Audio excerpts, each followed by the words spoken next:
언제나 필승! 네, 반갑습니다. 필승입니다. 자, 이번에 분석해드릴 기업은 코오롱 티슈진입니다. 제가 최근부터 꾸준하게 말씀드리고 있는 게 있어요. 바로 주도 섹터. 주도 섹터에 대한 말씀을 드리고 있고, 자연스럽게 한국, 미국, 글로벌 증시 포함해서 바이오 제약에 대한 수급이 굉장히 강하게 들어오고 있다고 말씀을 드리고 있습니다.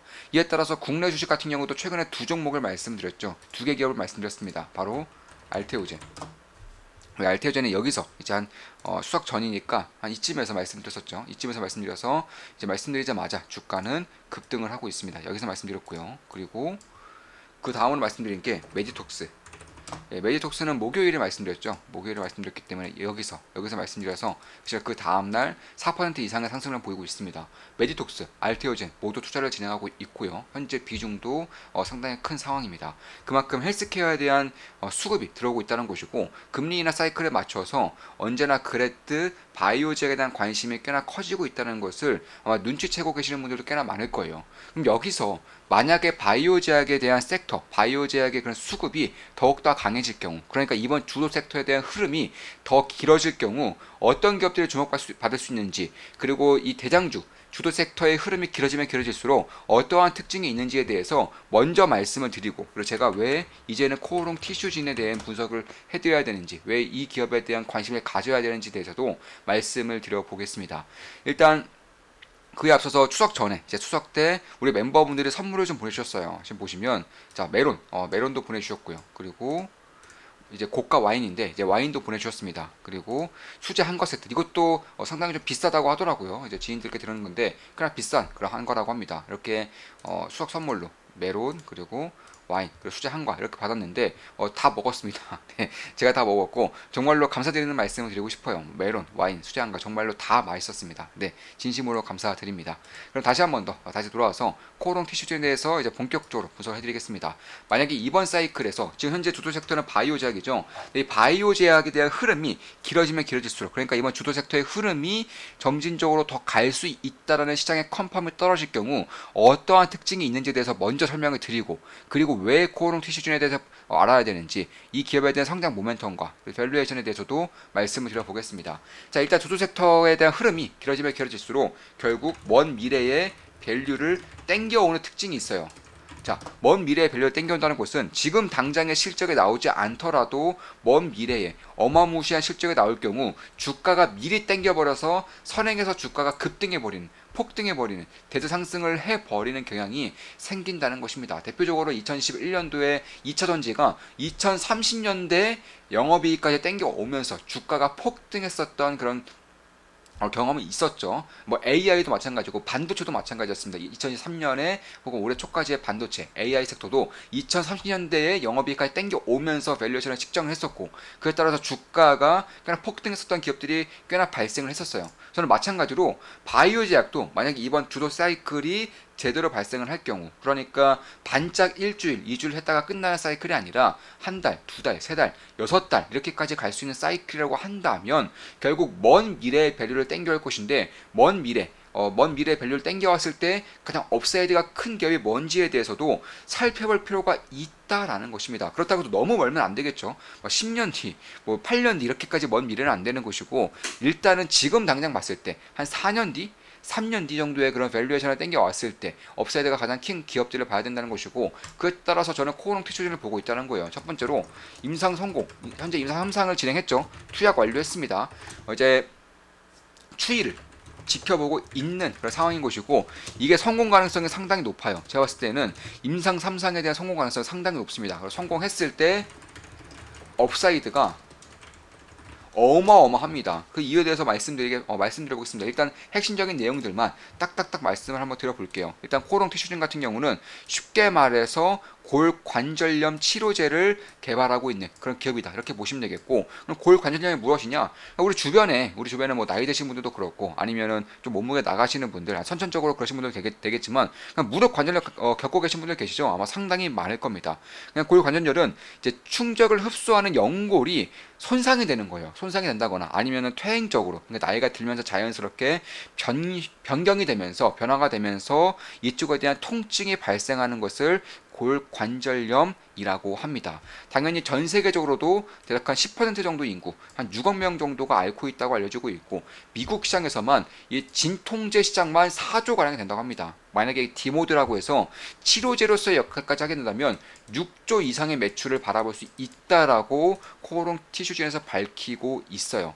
그만큼 전 세계에서 6억 명이 앓고 있는 질환이 골관절염이고, 여기에 따라서 미국 시장만 4조 이상, 최소 4조 이상의 그런 시장 규모를 가지고 있기 때문에 성공을 할 경우에는 어마어마한 가치를 지닐 수밖에 없다라는 것입니다. 메가 블록버스터 신약이라고 할 수 있는 것이죠. 실제로 골관절염 자체가, 무릎 관절염 자체가 50대 들어서 50대에서 60세 이상까지 간다면 결국 30% 이상의 사람들이 관절염을 앓게 되는 것이고요. 만약에 이게 75세 이상이 되면 80에서 90% 이상의 환자들이 골관절염을 앓게 된다고 합니다. 그러니까 거의 대부분이 결국 인생을 살면서 80세까지 살게 된다면 거의 대부분의 관절염을 앓게 될 수밖에 없다. 근데 지금까지 치료제가 전무합니다. 치료제가 글로벌적으로 단 하나도 없어요. 그래서 그런 것들을 봤을 때에도 만약에 이번에 성공을 한다면, 이미 인상 3상 투약까지 완료됐기 때문에 가장 빨라요. 퍼스트 무버이고 경쟁약품 자체가 없습니다. 뭐 화이자라던가 뭐 일렐리라던가 바이오스플라이스 이런 기업들이 골관절염에 대한 그런 임상을 진행하다가 지금은 전부 다 실패했죠. 전부 다 실패를 했어요. 그만큼 이쪽에 대한 시장에 대한 가능성이 무궁무진하다는 것이고, 코오롱 티슈린 임상 이상에서 압도적인 결과를 보여줬고요. 무엇보다 이미 한국에서는 임상에 통과를 했었죠. 식약처 허가를 받아서 3,000명 정도의 환자가 코오롱 티슈진의 인보사를 투약을 완료를 했었습니다. 그래서 그런 것들을 봤을 때 이미 한국에서는 성공을 했었던 약품이라는 점, 경쟁사가 없다라는 점, 그리고 무엇보다 어마어마한 시장 규모를 가지고 있다는 것을 봤을 때, 만약 성공을 할 경우, 성공 가능성은 상당히 높지만 성공을 할 경우에도 꽤나 큰 규모의 미국 시장만 4조 이상의 규모를 가져갈 수 있는 기업이 된다. 이렇게 보시면 되겠습니다. 그에 반해서 코오롱 티슈진의 시가총액은 아직도 1.1조예요. 1조 1천억 원을 갓 넘는 정도의 시가총액을 가지고 있고, 만약 이 기업이 4조 정도의 그런 매출을 낼 수 있다고 가정을 한다면 영업이익률을 50%만 가져가더라도 밸류에이션적인 측면에서, 업사이드적인 측면에서 말도 안 되는 상승률이 나올 수밖에 없다라는 것입니다. 그도 그럴 것이 여전히 시장은 돈을 벌 수 있는 바이오 제약 쪽에 관심을 가지고 있습니다. 뭐 대표적으로 알테오젠 아니면 필러, 보톡스처럼 메디톡스라던가 이런 기업들에 관심을 가지고 있고, 혹은 기술 계약이 계속적으로 나오고 있는 기업들, 이제 돈을 벌 수 있는 시기가 코앞인 기업들, 뭐 리가켄 바이오 이런 기업들의 주목도가 가고 있고, 아니면 CDMO, 미국에 대한 정책에서 급전직하로 상황이 좋아질 수 있는 기업들, ST팜, 바이넥스 이런 기업들에 관심을 가지고 있는 것이지, 아직까지는 주도 섹터로서의 면모를 확실하게 보여주고 있지는 않기 때문에 돈을 못 버는 기업들, 혹은 먼 미래에 돈을 벌 수 있는 기업들에 대한 관심까지는 아직까지는 없다. 근데 만약에 주도 섹터가 조금 더 길어진다면, 그리고 먼 미래의 밸류에이션까지 땡겨오게 되는 상황이 발생이 된다면, 결국 가장 큰 업사이드를 가지고 있는 코오롱 티슈진에 대해서 분석을 해볼 필요가 있겠다. 관심을 가질 필요가 있겠다는 것입니다. 물론 제 모든 영상은 매수매도, 추천 리딩 아닌 거 다들 계시죠? 참고하시면 되겠습니다. 자, 그런 것들 봤을 때, 그래 경쟁사가 진짜로 없느냐, 경쟁제품 진짜로 없느냐? 진짜로 없어요. 일단 치료제는 아예 없습니다. 이 디모드라고 해서 연골을 재생시켜준다거나 혹은 연골 손상을 어느 정도는 막아주는 그런 치료제로서의 역할은 아예 전무합니다. 아예 전무하고요. 진통제 같은 경우도 거의 없다고 보면 돼요. 뭐 예를 들어서 뭐 스테로이드 아니면은 소염제, 우리가 흔히 알고 있는 소염제라던가 혹은 히알루론산 이런 것들이 이제 진통제로서 역할을 하고 있는데, 스테로이드는 부작용 때문에 안 돼요. 부작용 때문에 꾸준하게 맞을 수가 없습니다. 그리고 소염제는 하루짜리입니다. 뭐 알약으로 먹는 거든 주사로 맞는 거든 하루짜리이기 때문에 사실 2단계, 3단계 혹은 4단계 정도의 관절염을 앓고 있는 사람들한테는 효과가 아예 없다고 해도 무방해요. 효과도 그만큼 작고요. 히알루론산 당연히 효과가 없습니다. 이거는 의료기기예요. 치료제로서 역할도 하고 있지 않습니다. 의약품도 아니고 의료기기로 평가받고 있어요. 쉽게 말해서 우리가 뭐 비타민 주사 맞는 것처럼, 비타민 주사 참고로 의료기기입니다. 그런 것들처럼 그냥 진통제 혹은 뭐 플라시보 효과 이런 것들을 기대해볼 만한 그런 치료제로서 진통제로서 역할을 하고 있다는 것이고, 실제로 미국에서는 아예 쳐주지를 않고요. 한국 같은 경우도 올해 들어서 이제 히알루론산에 대한 그런 보험 적용도를 확 낮춰버렸습니다. 딱 한 번 정도만 적용을 시키고 그 다음부터는 보험 적용이 어렵게끔 혹은 거의 안 되게끔 이렇게 막아버렸기 때문에 그만큼 효과가 없다라는 것입니다. 따라서 치료제는 물론이고 진통제조차 제대로 발견되지 제대로 나오지 않은 그런 미지의 시장, 미지의 대규모 시장이라는 것이고, 그에 따라서 관절염에 걸린 환자들의 대부분이 정신적인 그런 피해를 입고 있다고 합니다. 그리고 그럴 것이 진통제조차 없기 때문에 그 고통을 온전히 본인이 감수해야 되기 때문에 그런 것이에요. 아니면 수술을 하거나 이 두 개 정도밖에 없기 때문에 결국 이쪽 시장에서 만약에 치료제가 나온다면 혹은 유의미한 진통제 효과를 낼 수 있는 그런 약품이 나온다면은 일단은 블록버스터 신약은 따놓은 당상이나 다름이 없다. 이렇게 말씀드릴 수가 있겠습니다. 물론 제 모든 영상은 매수매도 추천 리딩 아닌 거 다들 알고 계시죠? 참고하시면 되겠습니다.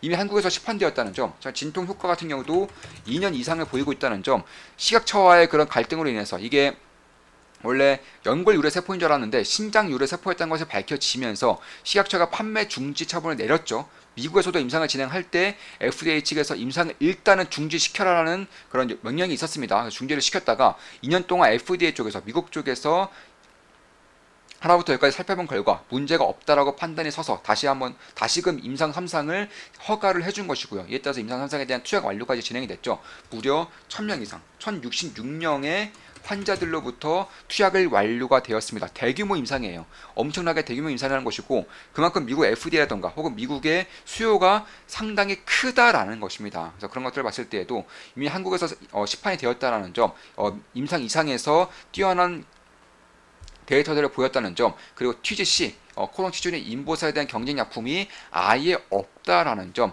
경쟁사라고 할 수 있는 기업도 아예 없다라는 점, 뿐만 아니라 규모가 미국 시장에서 4조 이상의 규모를 가지고 있고 전 세계적으로 6억 명 정도의 환자가 있다라는 점, 인간의 생애에서 80% 이상은 반드시 겪을 수밖에 없는 그런 필연적인 그런 질환 중에 하나라는 점, 정신가정의 피해를 받을 정도로 진통제 혹은 치료제조차 없기 때문에 환자들의 수요가 굉장히 크다는 점, 무엇보다도 이제 생산시설까지 이제 완료가 됐죠. 생산시설에 대한 그런 계약까지 완료가 됐습니다. 론자와 계약을 함으로써 이번에 HLB가 항소제약과 계약을 하면서 FDA에서 쿠사리를 났죠. 이에 따라서 주가가 굉장히 흔들렸었는데 코롱 티슈는 HL 론자와 계약을 맺었습니다. 생산 시설에 대한 그런 계약을 론자 맺었고 이미 코롱 티슈는 생산까지 준비를 하고 있어요. 생산을 할 채비까지 마치고 있다는 것입니다. 그만큼 코롱 쪽에서 거의 말도 안 되는 수준의 지원을, 전폭적인 지원을 하고 있는 것이고 지금 지분만 보더라도 알 수 있어요. 보통 대부분의 바이오제약 기업들, 임상 3상 혹은 임상을 지나고 있는 바이오제약 기업들에 대한 대주주 비중이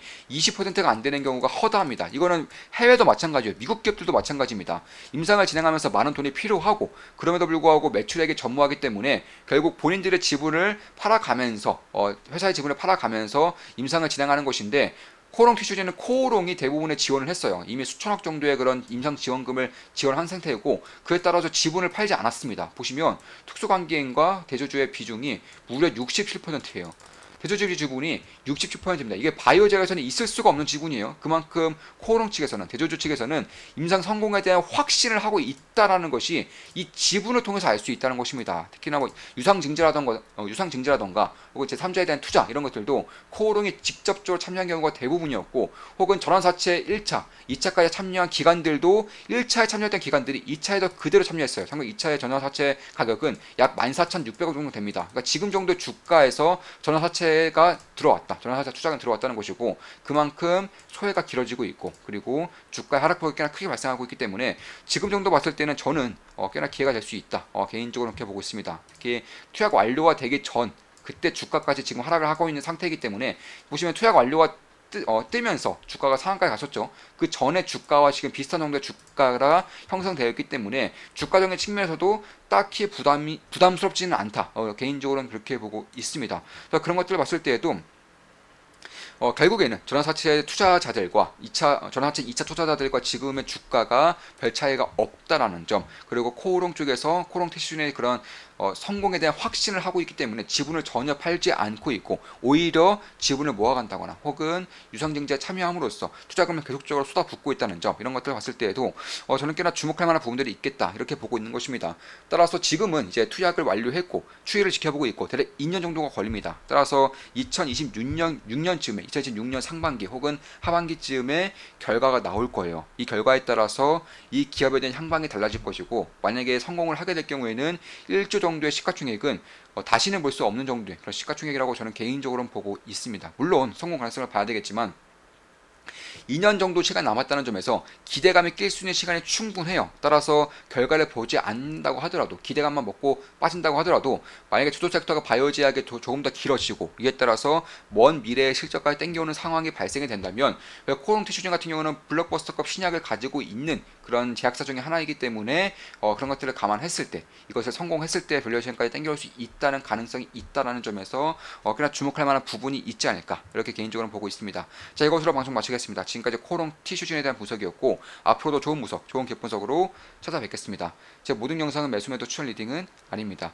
주식 투자에 대해서 제대로 배우고 싶은 분들, 제대로 해보고 싶은 분들은 조금만 기쁨 더하기 혹은 필승사단 멤버로 오시면 되겠습니다. 참고로 필승사단 멤버는 선착순 1명 남았습니다. 선착순 1명만 더 받고 필승사단 멤버 모집은 마감할 겁니다. 이번에 모집 마감하면 당분간은 모집 없습니다. 오프라인과 온라인을 통해서 제가 알고 있는 모든 것들을 전부 다 도제식으로 전수해드리는 투자 아카데미라고 생각하시면 되겠습니다. 필승했습니다. 필승 구독, 알림 설정, 좋아요는 여러분들께 돈이 됩니다. 필승!